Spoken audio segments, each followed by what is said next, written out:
more. I'm Texas Billy Earl, and this Billy Earl and the Pink Flamingos here from beautiful downtown Bishopville. We're here to make some music and be mildly entertaining. I'd like to introduce the band before we get started. This is Miss Airy here on lead vocals. That's Miss Luscious Linda Lou there in the fedora. That's Mr. Jerry there on acoustic guitar. I'm sorry, that's Mr. Mike. I forget what his name is. He doesn't come to practice very often. That's Mr. Mike on acoustic guitar. Jerry is playing bass, and the king of them all, y'all, is Mr. Graz on drums. He keeps us all in line. Now, before we get started, I want to tell a little story about Daddy. 1999, I was sitting by the pool, and Daddy and I were sitting out there enjoying some conversation and an iced tea. And Daddy turned to me, and he said, "Who are you, boy?" And I thought, he's kidding. Daddy had a very, I'd say, dry sense of humor. It was the first instance of cognitive impairment that I had been exposed to. Mama had seen it before. I had not. In the next 10 years, leading up to 1999 in the summertime when Daddy passed, it was a constant struggle. And what I'm about to say is in no way meant to minimize the horror of this disease.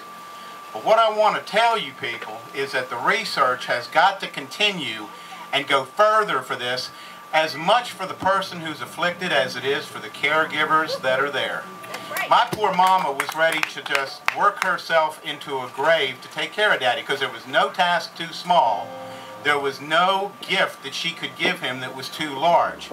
Night and day, 24 hours a day, when Daddy was looking out in the backyard and he was seeing ninjas that were coming up to the house, or when he had her up at 2 o'clock in the morning telling her that his uniform from the Second World War had to be pressed just so, because he had things to do, and the big man, which was some ubiquitous and ephemeral officer that he was reporting to, would be upset if he didn't. My point is, this is a curable disease, and it's only going to take will to do it. Will translate to money. Money will translate to research. Research will in turn find a cure for this. All of you all people sitting out there that are roughly my age, a third of the people in this demographic are going to be afflicted or affected by this disease. I already have been. Everyone needs to be aware of the need, because the need is what it is. Now, what I'd like to do now, I'd like to call up a gentleman by the name of Jim Price, and I'd like for him to say a word to y'all.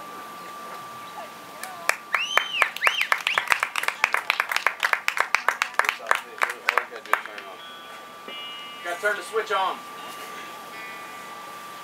It's on the bottom.